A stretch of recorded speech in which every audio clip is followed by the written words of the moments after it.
Kia ora koutou katoa. Nau mai haere mai ki te School of Architecture and Planning.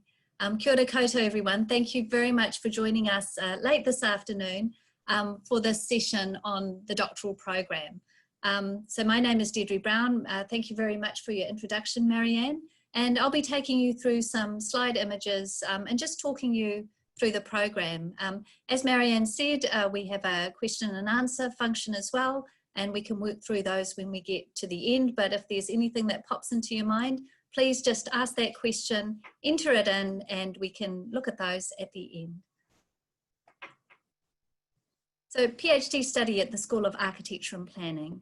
In this discussion today, I'll take you through some aspects of the program and also what you do for admission. I'll show you a little bit about my own journey and also talk about what a PhD actually is.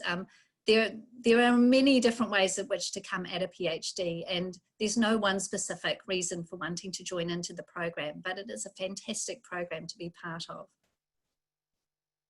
So here we go, that's our session for today with the question and answers at the end. So the School of Architecture and Planning is very well placed for your doctoral enrolment. The School of Architecture and Planning has a long history, but it's also very future thinking. So the Auckland University College School of Architecture was founded in 1917. 3 years ago, we celebrated our centenary. So we are a very long-lived school.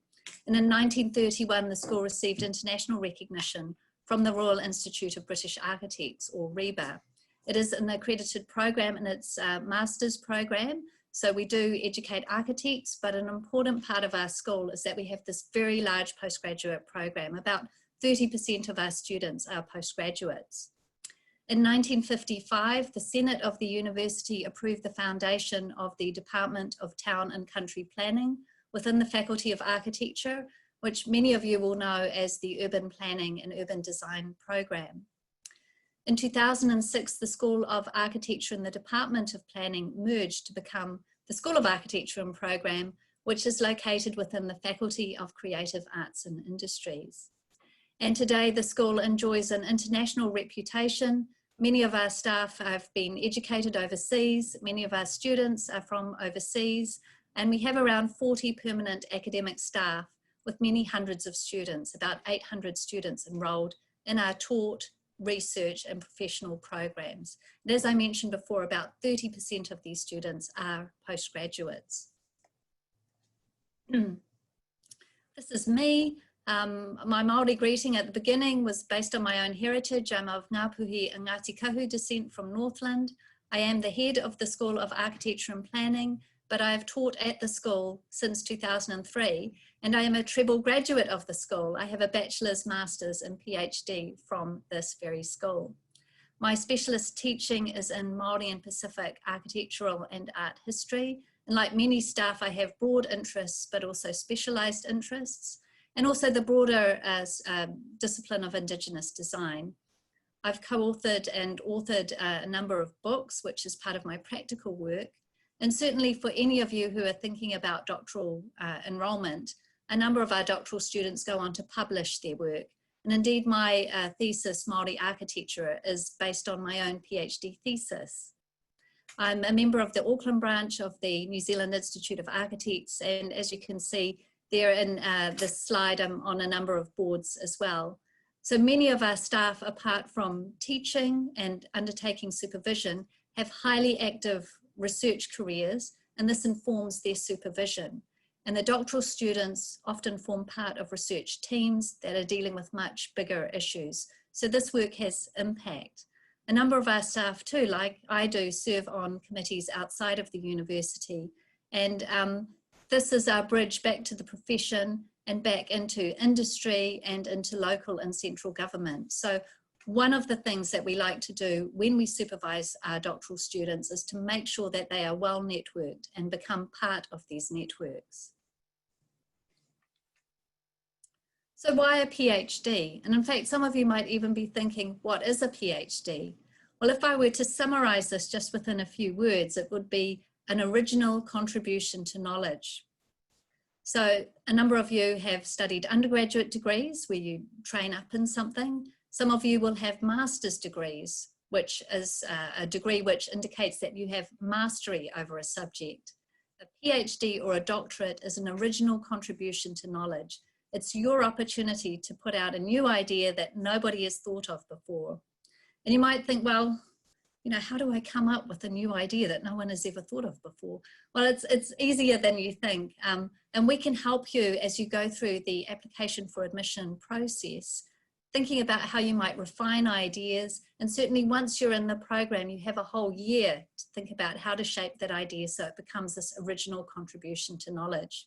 And what other time would you have in your life, you know, when you're enrolled in a PhD? It's amazing because you've got 3 to 4 years if you're studying full-time, double that if you're studying part-time, just to think of an original idea. And there are a few opportunities in life to have that opportunity.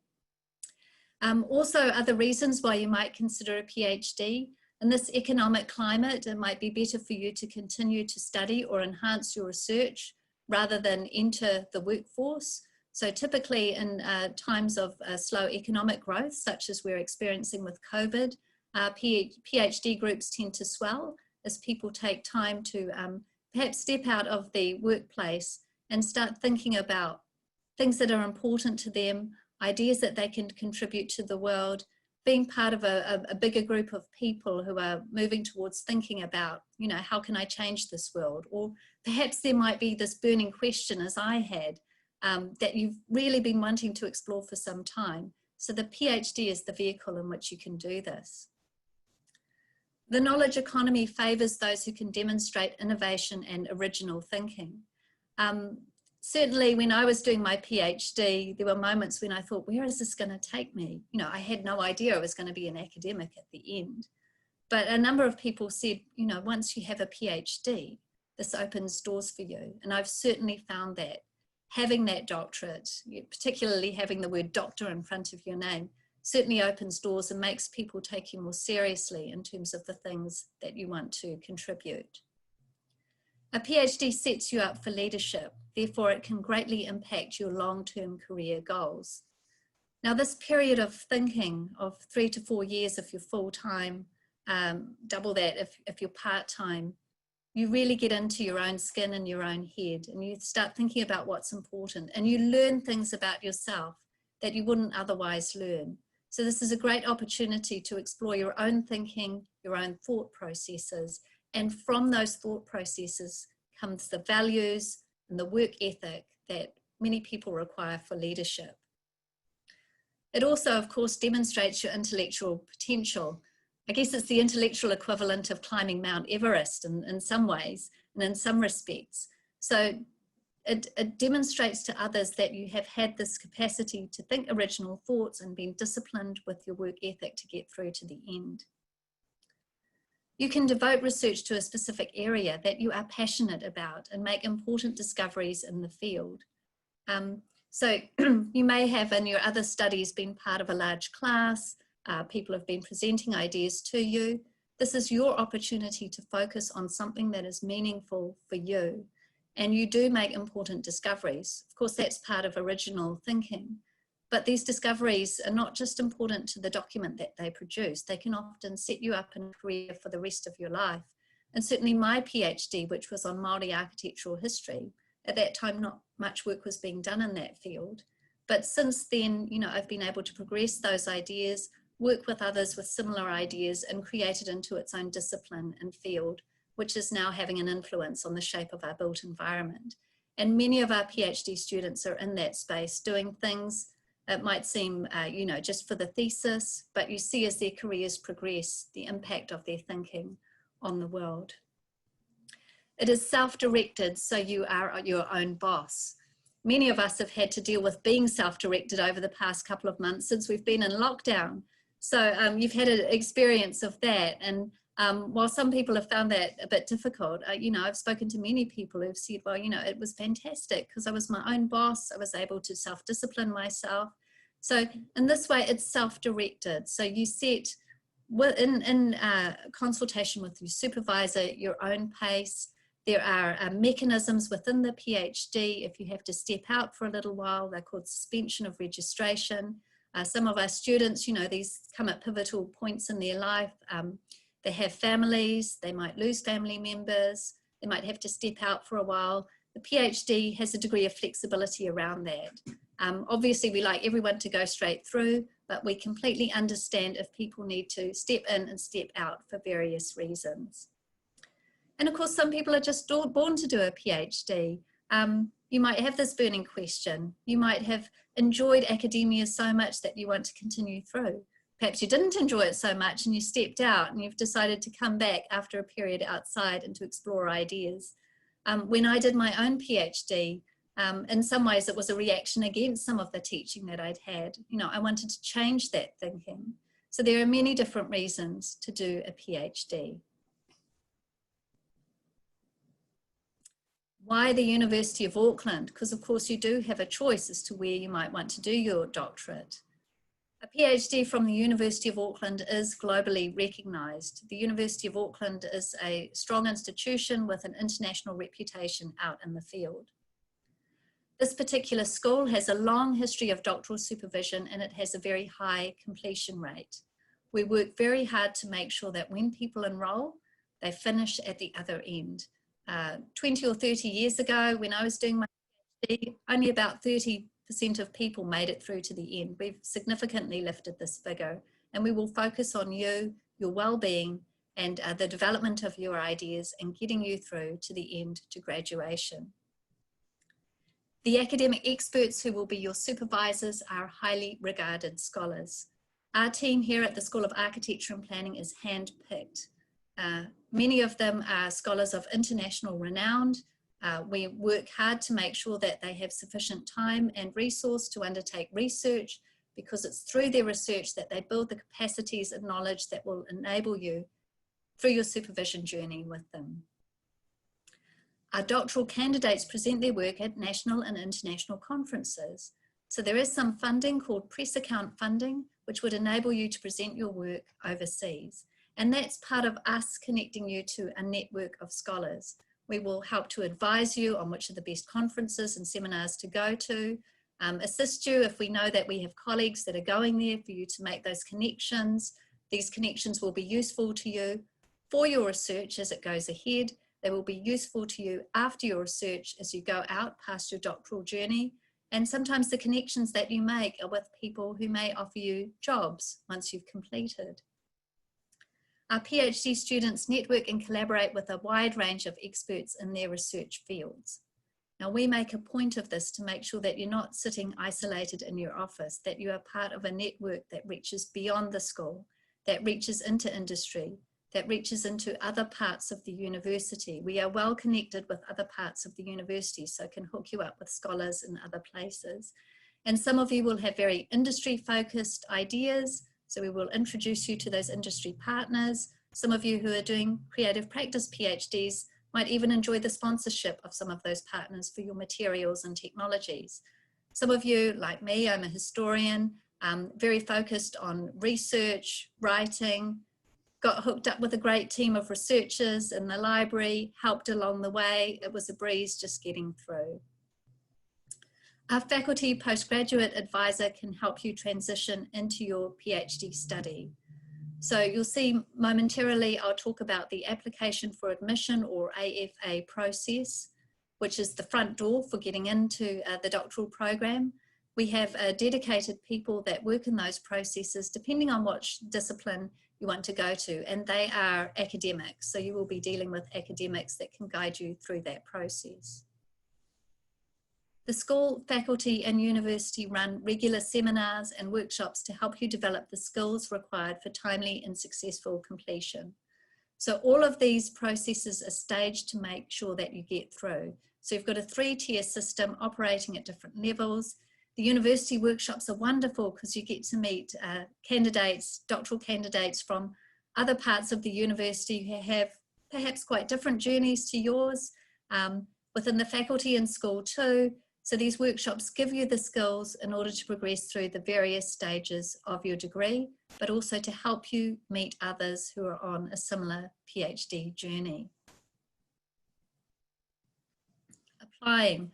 4 main steps, and you'll see these laid out when you go through the application for admission website. But firstly, ensure that you satisfy the entry requirements, and I would direct you to the website, which will walk you through what you need to join in. If you are what we call a contiguous student, that is a student that already has qualifications from the school, there's a pathway for that. If you come from outside, there are more than one pathways into the school that way. And so ensure that you satisfy the entry requirements. You can do a bit of a self-assessment from looking at what we've got at the website, but there's also contact points there where if you're not sure, people can talk you through what it is that you've done and if you satisfy those requirements. Secondly, choose your area of interest. You probably already have one.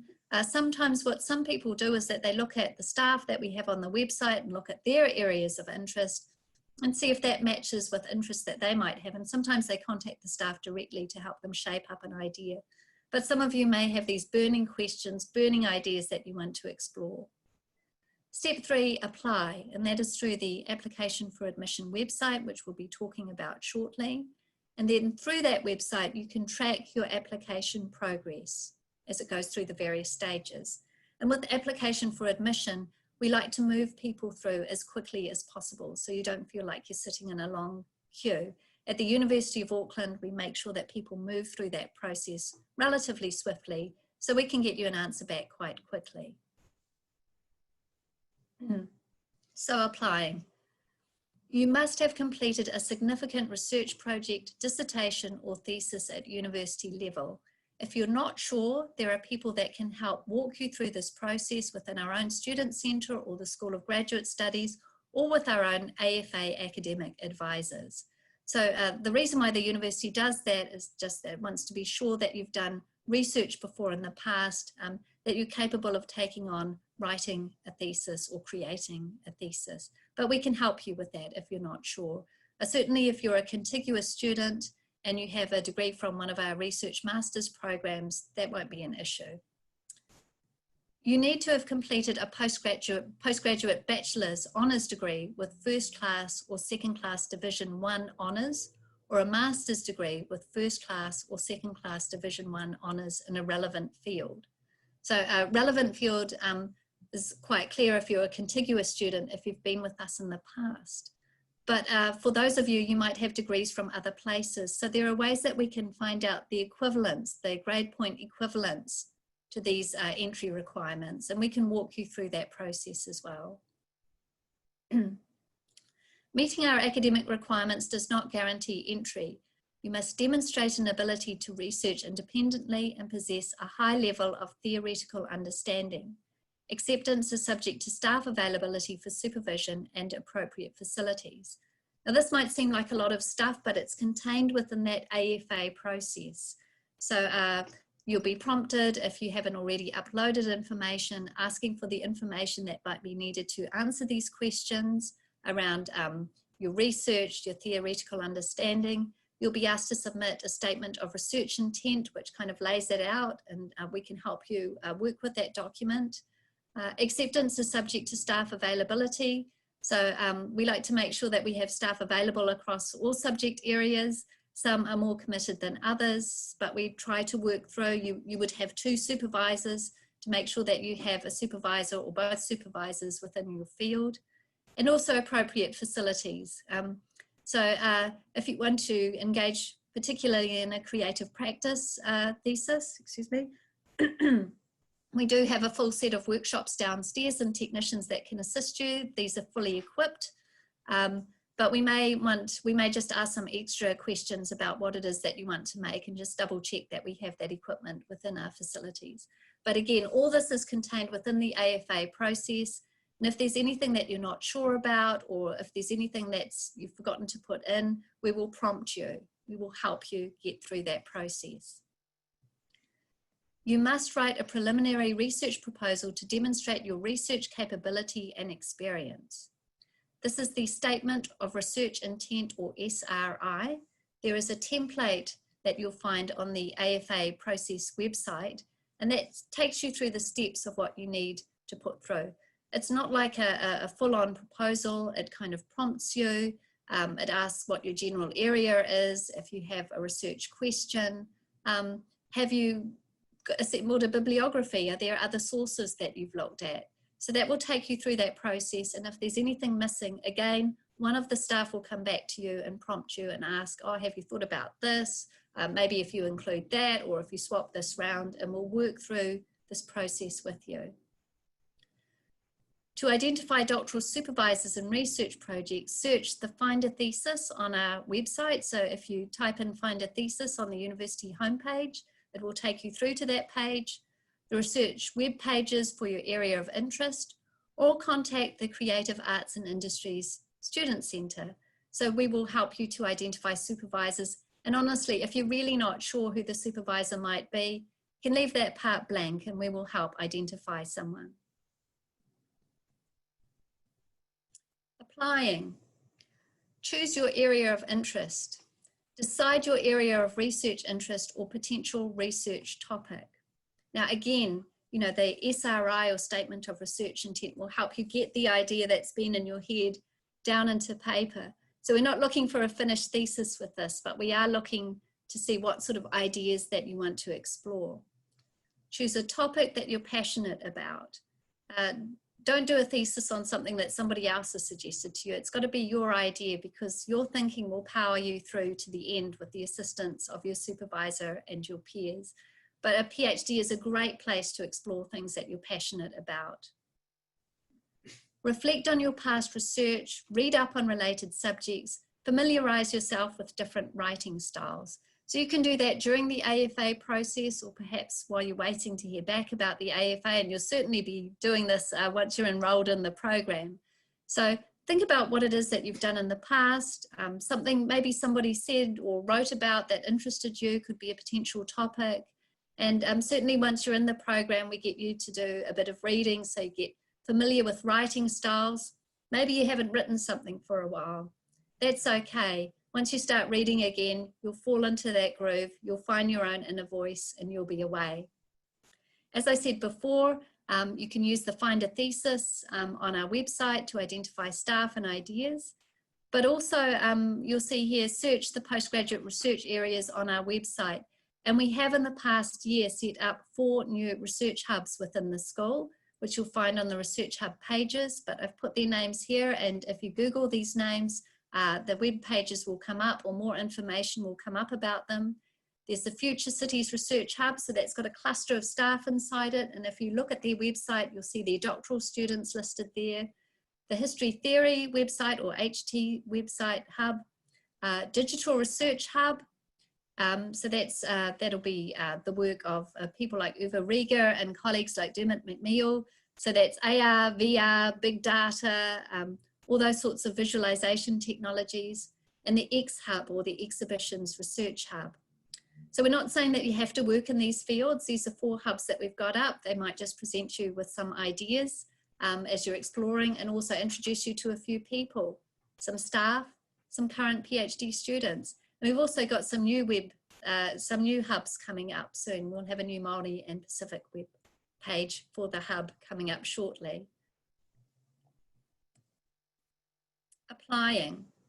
Prepare electronic copies of all the paperwork you need to include in your application. So put together your CV.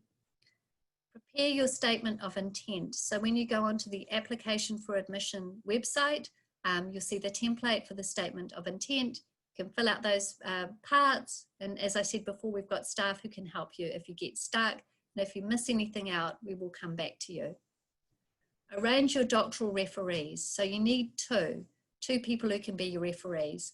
Preferably the letters should be from academic staff of your own home university who can comment on your research capability and experience. Sometimes we have people from outside, but certainly go back to staff. Maybe you've been out of study for a while, you can still find those staff and they will remember you. They will be asked to fill out a template, but also they will write a letter of reference for you, and that can all be uploaded onto the AFA submission that you make. You need an account with us. So when you go through the doctoral process online, it'll ask you to sign up, and the data that you enter into that sets you up on the AFA website, the Application for Admission website. If you're an existing or past University of Auckland student, you will already have an account. All the information you need is on the University of Auckland website. And if you want any support, there's us here and also the School of Graduate Studies, which can help you. Doctoral applications can take 8 weeks or longer due to approvals required at different levels, but we try and channel them through as quickly as possible. I guess the longer end of that is just shaping up that statement of research intent, working with you.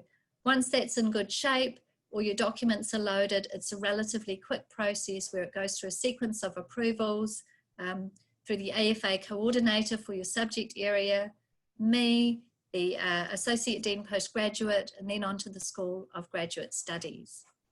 And once you get that application for admission approved, you will be sent an admission offer. You can take that up. That doesn't automatically enroll you. You have a period of time where you can get everything else that you need in order to then enroll. Now, once you make that application for admission, you can see the status of your documents and the things you need to do list on your application. So you can see at what point in the chain your application is at.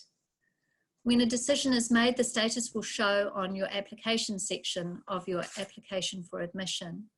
And when you receive confirmation of your place or an offer, you can then enroll.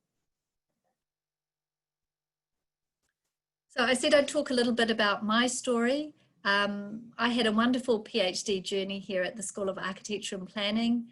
When I was an undergraduate student, I had, excuse me, an interest in Māori architecture. There were a couple of staff working in this area and they encouraged me to come back and do a doctorate. And I remember that point where I think I was a 4th year architecture undergraduate, and Mike Lindsay said, you should consider turning your 2,000-word essay into a doctorate. And I said, well, what do I need to do? And he said, oh, well, maybe you want to do a master's degree first, or you could enter into the program if you had an honours degree. But of course, the big question was, what was I going to do? And I was living at home at that moment, and my parents had been very generous in supporting me by letting me live at home and feeding me lots of nutritious meals while I was an undergraduate. I went home to my parents and my mum and dad, who didn't go to university, and I said, I want to do a PhD.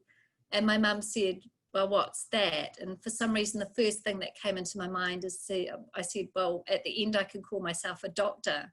And she said, great, when can you start?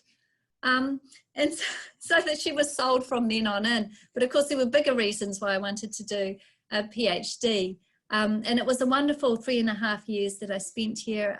Sadly, my mum passed away a year into my PhD journey, but gladly the university granted me a 6-month extension because it was, as I said, sometimes people have a bit of a rocky road going through. There are so few opportunities in life to be able to ask questions that have never been asked before and to find the answers. And I had wonderful experienced supervisors, Mike Lindsay and Mike Austin, now retired, who helped me through the various stages. And this is what our staff do. We take you through the stages of your PhD. You do a 1-year provisional part of your degree, just to make sure that you've got a really robust proposal. It'll be a literature review. It'll be a literature survey, maybe a chapter, which might be based on that, or your introduction. You'll have a proposal of what you're going to do next in your timelines. So you're taken through in small steps. A PhD might seem like a big, huge thing, but we take you through in small, manageable steps to get through to the end.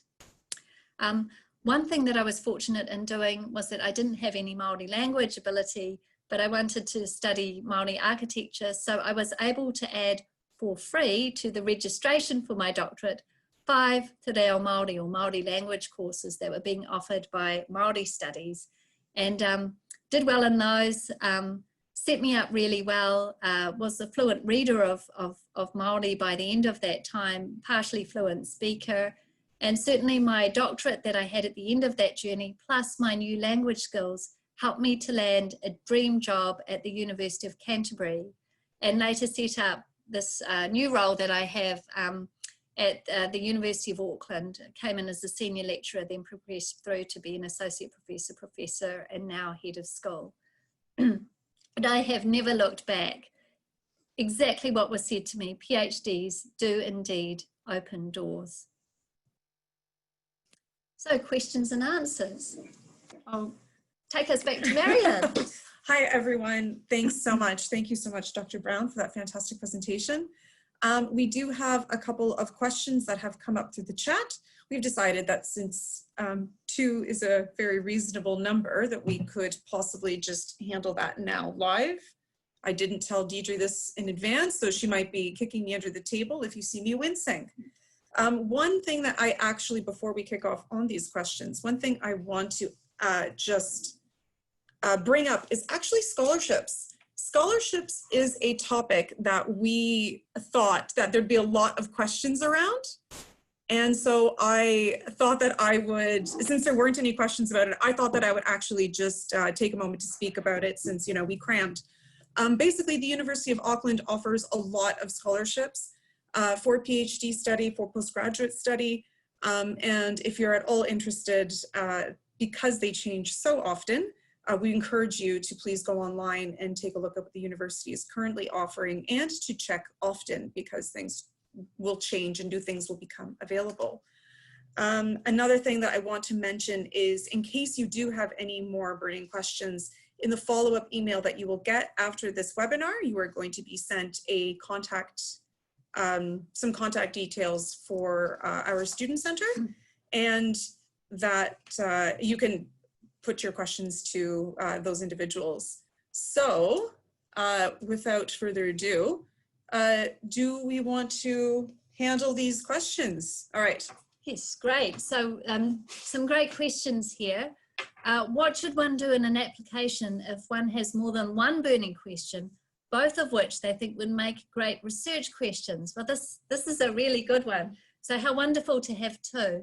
I think what I'd advise is to contact the school and just talk through what those questions are. We can provide advice as to which may be the more viable for a PhD. And certainly what often happens is that when you engage in a PhD, more questions come up than you can possibly answer. So my advice to people is that remember you've got a whole career in front of you too. So while you might not be able to address everything in your PhD, you've got opportunity to do that afterwards. But do, you know, for the person who's asked this question, do contact us and we can talk through those questions with you. What exactly is the place to look for those scholarships, Marianne? I'm so glad you asked. I know, see, I knew that people would be thinking about this in the back of their minds. If you actually just go through onto the University of Auckland webpage and search scholarships, it'll bring you to our page. The scholarships page on the website is great because it has all these filters and things that you can apply. So you can, you know, scroll and click whatever best applies to you. So for PhD study, you would of course click PhD. For architecture, you'd click architecture. For urban planning, you'd click that. And then the computer would do its thing and then spit out whatever scholarships are best for you.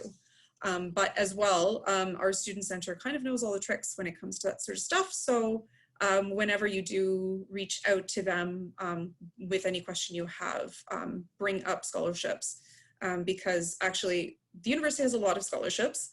And one of the reasons I wanted to bring this up is sometimes the scholarships go unclaimed. And that's a big shame because we all work hard for our money. And it is really nice when you have an opportunity to get free money. So yes, please apply for scholarships.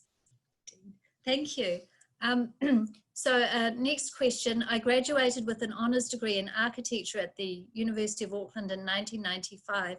Can I be admitted into the PhD program? So you probably have the same bachelor's degree that I have. I graduated in 1992, so it didn't come with classes of honours. So my understanding, and I'm looking towards Tom, is that yes, if you have honours, you can be, from that time period, you can be admitted. So that's the answer to that question. But you have to go through the process, of course, but that will allow, that's the qualification that you need. Next question, can this PhD be done completely remotely? So off-campus study is a potential option. You need to apply for off-campus registration, and it is good to be here for at least a little bit. Now, there's 2 scenarios here. The first one is the long-ranging scenario of when somebody lives somewhere else. The second scenario is probably what we're faced with the moment with our borders being closed. So you may be overseas and be wondering if you can get in at all. So I'll answer the first one. We do have, and I indeed actually have one at the moment, a student who is an off-campus registration who lives in Samoa. So his work's in Samoa, his doctoral topic's situated in Samoa. It makes a lot of sense for him to be in Samoa. That's where his family is. And so he kind of lives within his own field work. And so the arrangement we have is for him to spend a month every year on campus. He usually comes back anyway to visit family, just to have that touch base moment with us. But the way we maintain supervision is through virtual means. And of course, you know, given the age that we've been in, most recently, we are excellent at Zoom technologies and being able to share things that way. The second scenario relates to the border situation. And I don't know if this is the context of this particular, excuse me, comment. We are accepting off-campus registrations for students who are unsure if they can get through the border at this point in time, and we are accepting enrolments from students who may not have visas at this time, because of course many Immigration New Zealand offices are closed around the world. So in that scenario, of course, you know, we can help you through your doctorate off campus because you're not able to join us here. When the border situation changes, it would be wonderful to have you here if your intention is to situate your study in Aotearoa, New Zealand. Now, working through the rest of these questions, is it advisable for a postgraduate without relevant work experience to continue with a PhD if he or she has only research experience gained from the master's degree? So that's a good question. You don't need work experience to enter the PhD program. Certainly I didn't have work experience. Indeed, I graduated into a recession, so there was no work that I could actually go into to get work experience. But it is a research program, so you're not required to have work experience. There may be, depending on your topic, maybe your work experience will help you through. But again, you know, we've had students who've done very practical construction-based PhDs who've not actually worked as architects or urban designers or urban planners in the field. So we can take you through with that. What have we got here? Do I need to do a master's degree first if I already completed a BAS and a BArch finishing in 1998, or can I go straight into the PhD? So the BArch, again, it depends on what class of honours you have. Perhaps you could let us know what class of honours you have on that. Yeah. If you don't have honours, however, it would be advisable to do the master's program first. Yes, and in this particular, at the beginning of this presentation, I did say that if you have a particularly good question, it might be the case in which we will be emailing you in order to let you know the answer. And that is an example of one of those questions that we will definitely be in touch to let you know. Thank you. Yeah. And I actually elected, even though I had honours, to do a one-year master's in between, and that's the research-based master's. Some of you might have the MArch Prof, that will let you into the program too, depending on the class of honours. But we also have a one-year master's degree, which is research-based, where you can do either a 90-point thesis with 2 15-point papers from our 700 or postgraduate schedule, or you can do a full 120-point thesis. And that is often a good way to explore your ideas. Another question here, work-related PhD research. How many hours can you work whilst full-time with a PhD? So my understanding is, and Tom will shake his head vigorously one way or another if I get this wrong, is that there is no limit on how much work you can do while you're undertaking a PhD. But there are sometimes limits on how much work you can do if you have a scholarship. So again, check out, if you're applying for a scholarship, check out those regs. What we do with our PhD students is that we often involve them in studio teaching or other forms of teaching within the history program, the urban design program, the urban planning program, the technology program, depending on what their field of interest is, just to make sure that you've got a bit of work in-house to keep you going. Some PhD students also find additional work as research assistants to staff who have internal or external research funding. So there are some opportunities to do that work in-house within the university. Any other questions here? Yes, actually, I believe this is gonna be so glamorous, but I'm gonna reach over because I do believe that we have some more. Ah, thank you. Through. Scroll down. Yes, okay. Scrolling down. There are two types of PhD in our faculty, one with design elements and one with none. Would you mind elaborating more on these two types? Thank you. So yes, you can do what you might know as the sort of PhD that I did, which is fully written, 80 to 100,000 words, no creative practice components. So it's completely driven by writerly based and word-based research, but might be looking at the aesthetic world, the spatial world, urban design, urban planning. Or we also offer a PhD with creative practice, which means that you can you use creative practice to make something which is original. And this isn't just a question of making something and then doing some writing around it that accompanies it, because there is a written component as well. This is using making to explore ideas. And so we have some students or some PhD candidates who've done this by building real structures. A case in point might be Sarosh Muller, building a Longbush structure, which you can find online for Anne and Jeremy Salmon. That was his PhD thesis. We have others that are exploring things like particular jointing technologies. So they're spending a lot of time in the workshop there. So this is exploring through making, as opposed to exploring ideas through text or interviews or field work or what have you, although you can do combinations of both. What are output expectations of the PhD? Does it differ from traditional PhD programs within the university? And is design output considered a valid form of research output on par with written analysis? So I think, Leonard, your question there probably just pertains to the creative practice PhD. So does it differ from traditional PhD programs within the university? I guess creative practice PhDs can be done anywhere within the university, but they're mainly done within this faculty. In architecture, urban planning, urban design, but we also music, fine arts and dance as well. And that it differs in the sense that apart from, with the other type of PhD, you would hand in your written document of 80 to 100,000 words. With this, you'd hand in a document that may be 60,000 words, and you'd have a creative expression which might have been exhibited or built or made in some way. And then that can be represented inside the thesis through recording of some manner, just so the examiners get an experience of it. So this is how it might differ. Are design outputs considered a valid form of research output on par with written analysis? Absolutely yes.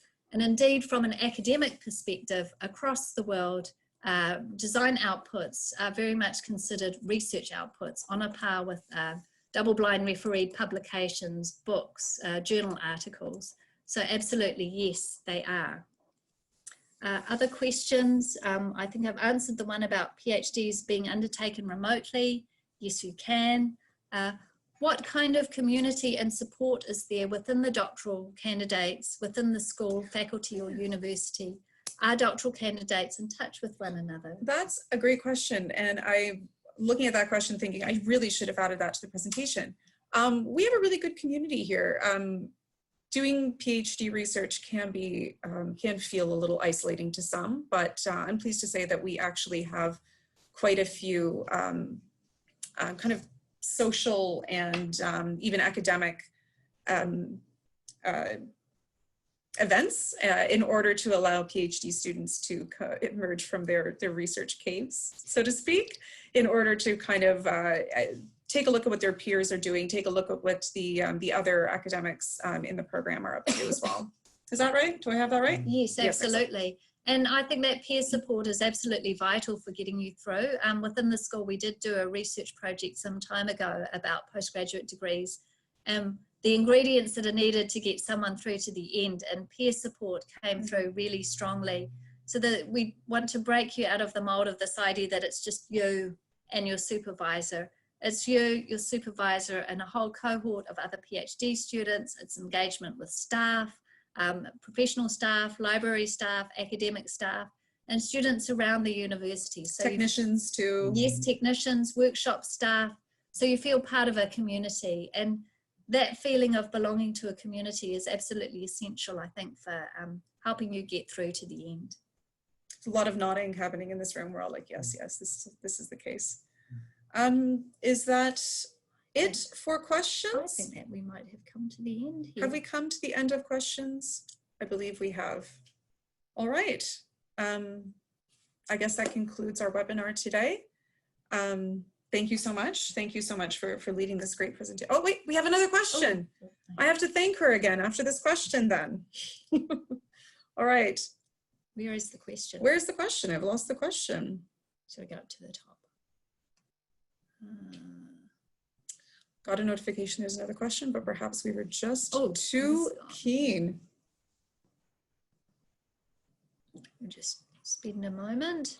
This was that technical difficulties you might see. Oh, thank you, Professor Deidre and staff. Oh, isn't that nice? Thank you, thank you. Thank you for joining us this evening.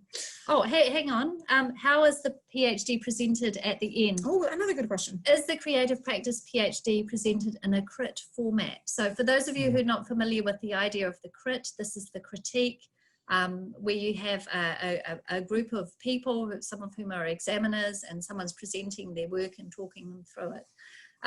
So the answer here is usually no. So you don't present in a crit format, and I'm sure you're very relieved to hear that, because the idea of presenting 3 or more years of work in front of people for 20 minutes to see if you're in or out or not is not the way that we go.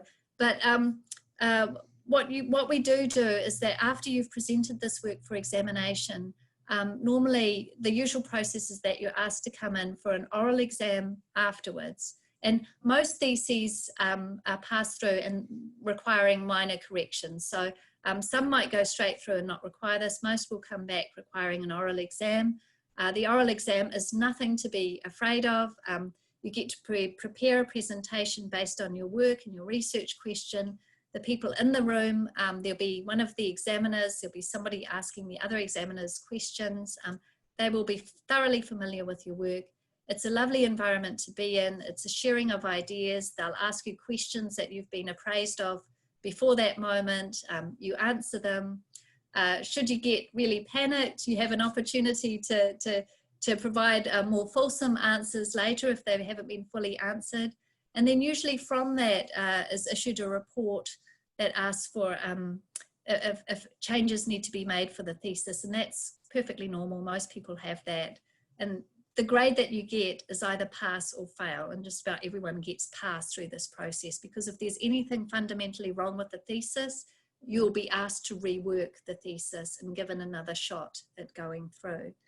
So no crit like you might have experienced in the bachelor's or master's program here or somewhere else, but certainly an oral exam. But it's not like this one-off, here's everything and you take it or leave it.